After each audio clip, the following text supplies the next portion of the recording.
Will you prove worthy? Probably not.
You're making me jealous.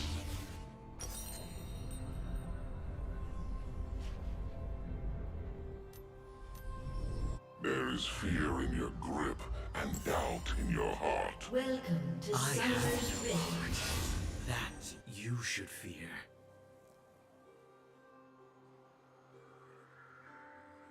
30 seconds until minions spawn.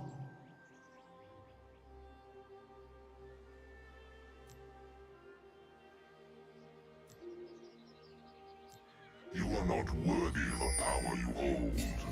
For those who cannot see in the dark. Only thing bigger than this gun? The mistake you made standing in its sun.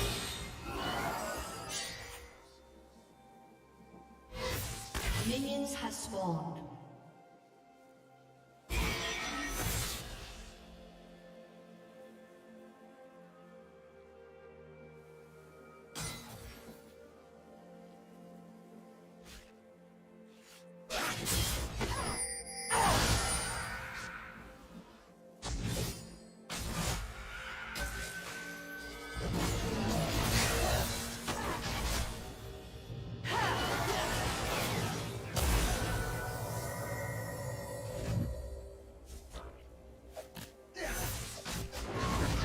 Do not question me or my motives.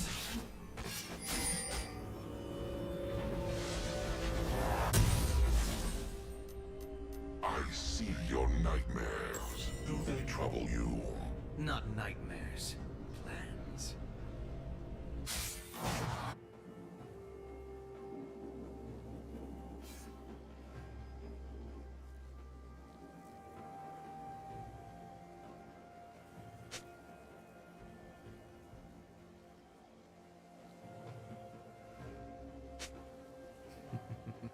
Their screams will echo in this place.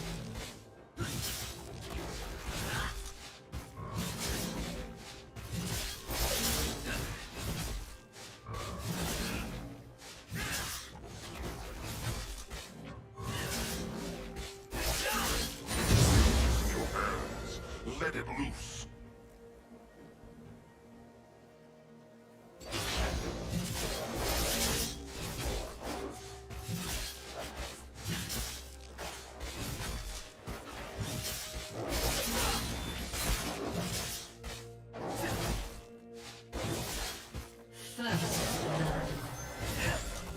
I am no toy.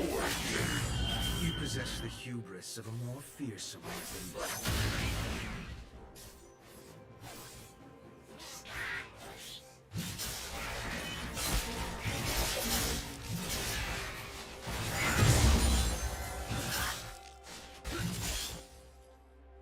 Target is strong.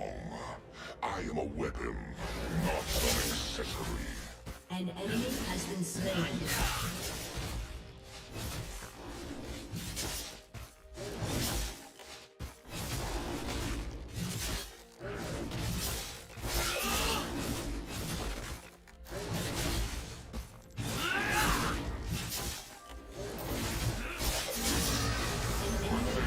So much to kill. Neither time nor violence will end me.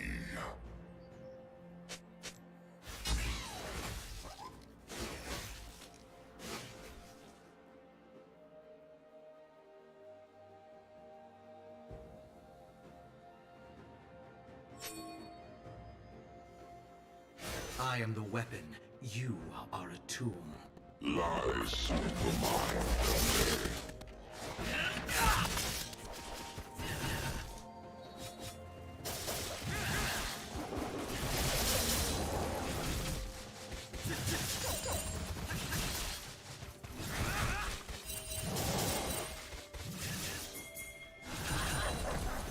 You are not worthy of the power you hold.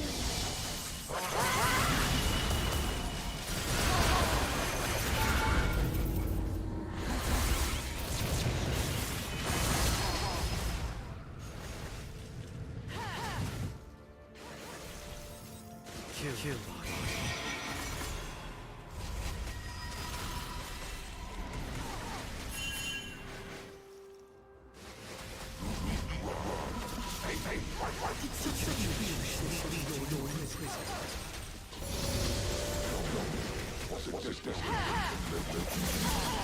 Audacity.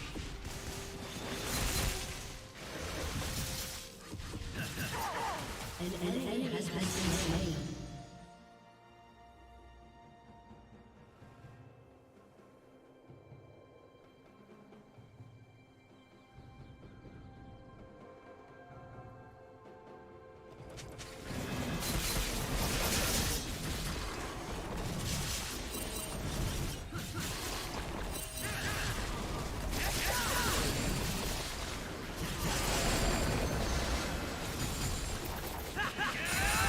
Such a serious pupil. I will be your master.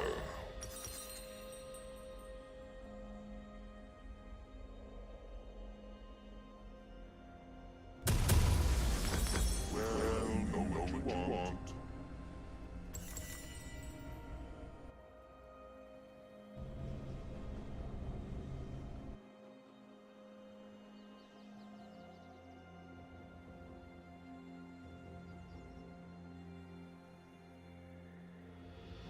Said order tackles you. I offer freedom.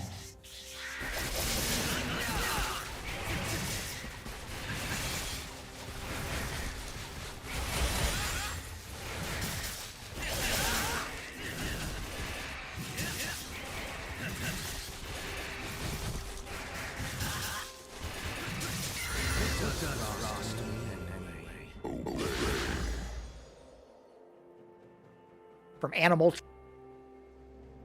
training and this thing from neuroscience over here, and put it together and set up this curriculum for them to learn in, that's kind of what it took. You don't have too many people now that are still saying it's not possible or it's going to take hundreds of years. And 10 years ago, you would get a collection of experts, and you would have a decent chunk on the margin that either say not possible or a couple hundred years, might be centuries. And the median estimate would be like 50, 70 years. And it's been coming down. And I know with me saying 8 years for something, that still puts me on the optimistic side, but it's not crazy out in the fringes. And just being able to look at that at a meta level about the trend of the trend of the predictions going down there, the idea that something could be happening relatively soon. Now, I do not believe in fast takeoffs. You know, that's one of the safety issues that people say. It's like, oh, it's going to go boom, and the AI is going to take over the world. There's a lot of reasons I don't think that's a credible position. And I think that we will go from a point where we start seeing things that credibly look like animals' behaviors and have a human voice box wired into them.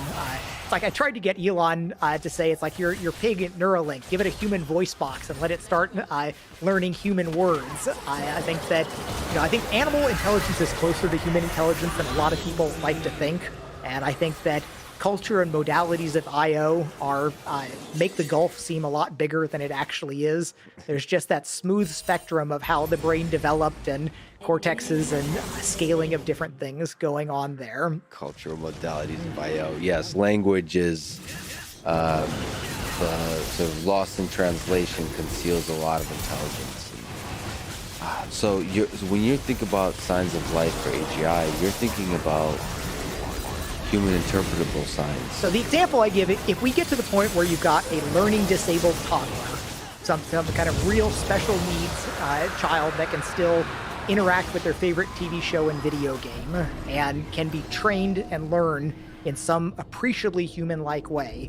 At that point, you can deploy an army of engineers, cognitive scientists, developmental education people, and you've got so many advantages there, unlike real education, where you can do rollbacks and A/B testing, and you can find a golden path through a curriculum of different things. If you get to that point, learning disabled toddler, I think that it's going to be a done deal. But do you think we'll know it when we see it? So there's been a lot of really interesting general learning progress from DeepMind, OpenAI a little bit too. I tend to believe that Tesla Autopilot deserves a lot more credit than it's getting for making progress on the general. Yep. on the doing the multitask learning thing and increasing the number of tasks and automating that process of learning from the edge, discovering the edge cases and learning from the edge cases. It's really approaching from a different angle the general learning problem of AGI. But the more clear approach comes from DeepMind, where you have these kind of game situations and you build systems there. But I don't know. People seem to be quite. There will always be people that just won't believe it, and I fundamentally don't care. I mean, I don't care if they don't believe it. When it starts doing people's jobs, and I don't care about the philosophical zombie argument at all. Absolutely. But do you think you will notice that something special has happened here? Because to me, I've been noticing a lot of special things. I think a lot of credit should go to DeepMind for Alpha Zero. That was truly special. Self-play mechanisms solve problems that used to be thought unsolvable, like the game of Go. Also, protein folding, starting to get into that space where learning is doing. At first, it wasn't end-to-end learning, and now it's end-to-end learning of a very difficult, previously thought unsolvable problem of protein folding. And so, where do you think would be a really magical moment for you? There have been incredible things happening in recent years. And you say all of the things from DeepMind and OpenAI that have been huge showpiece things, but when you really get down to it, you read the papers and you look at the way the models are going, it's still like a speedboard. You push something in, something comes out on the end. Maybe there's diffusion models or Monte Carlo tree rollouts and different things going on, but it's not a being. It's not close to a being that's going through a lifelong learning process. Do you want something that kind of gives signs of a being? Like, what's the difference between a neural network, feed-forward neural network, and a being? Fundamentally, the brain is a recurrent neural network generating an action policy. It's implemented on a biological substrate. And it's interesting thinking about things like that where, fundamentally the brain is not a convolutional neural network or a transformer. Those are specialized things that are very valuable for what we're doing, but it's not the way the brain's doing. Now, I do think consciousness and AI in general is a substrate-independent mechanism where it doesn't have to be implemented the way the brain is, but if you've only got one existence proof, there's certainly some value in caring about what it says and does. And so the idea that anything that can be done with a narrow AI that you can quantify up a loss function for or a reward mechanism, you're almost certainly going to be able to produce something that's more resource effective to train and deploy and use in an inference mode, train a whole lot using an inference, but a living being is going to be something that's a continuous, lifelong learned, task agnostic thing. And so the lifelong learning is really important too, and the long-term memory. So memory is a big weird part of that puzzle. And we've got again, I have all the respect in the world for the amazing things that are being done now, but sometimes they can be taken a little bit out of context with things like there's some smoke and mirrors going on, like the Gato, the recent work, the multitask learning stuff. It's amazing that it's one model that plays all the Atari games, as well as doing all of these other things. But it didn't learn to do all of those. because it was instructed in doing that by other reinforcement learners going through and doing that. And even in the case of all the games, it's still going with a specific hand-coded reward function in each of those Atari games, where it's not that, how does it just wants to spend its summer afternoon playing Atari because that's the most interesting thing for it. So it's, again, not a general, it's not learning the way humans learn. And there's, I believe, a lot of things that are challenging to make a loss function for that you can train through these existing conventional things. We're going to chip away at all the things that people do that we can turn into narrow AI problems, and billions of, like trillions of dollars of value are going to be created by that. But there's still going to be a set of things, and we've got questionable cases like the self-driving car, where it's possible, it's not my bet, but it's plausible that the long tail could be problematic enough that really does require a full-on artificial general intelligence. The counter-argument is that data solves almost everything is an interpolation problem if you have enough data, and Tesla may be able to get enough data from all their deployed stuff to be able to work like that, but maybe not. And there are all the other problems about, like, say you want to have a strategy meeting and you want to go ahead and bring in all of your remote workers and your consultants, and you want a world where some of those could be AIs that are talking and interacting with you in an area that is too murky to have a crisp loss function, but they still have things that on some level they're rewarded on some internal level for building a valuable to humans kind of life and ability to interact with things. See, I still think that self-driving cars solving that problem will take us very far towards AGI. You might not need AGI, but I am really inspired by what Autopilot is doing. Waymo, so some of the other companies, I think Waymo leads the way there, is also really interesting, but they don't have quite as ambitious of an effort in terms of learning-based, sort of data-hungry approach to driving, which I think is very close to the kind of thing that would take us far towards AGI. Yeah, and it's a funny thing because as far as I can tell, Elon is completely serious about all of his concerns about AGI, being an existential threat. And I tried to draw him out to talk about AI, and he just didn't want to. And I think that I get that little fatalistic sense from him. And it's weird because his company could very well be the leading company leading towards a lot of that, where Tesla being a super pragmatic company that's doing things because they really want to solve this actual problem. It's a different vibe than the research-oriented companies, where it's a great time to be an AI researcher. You've got your pick of trillion-dollar companies that will pay you to kind of work on the problems you're interested in, but that's not necessarily driving hard towards the core problem of AGI as something that's going to produce a lot of value by doing things that that people currently do or would like to do.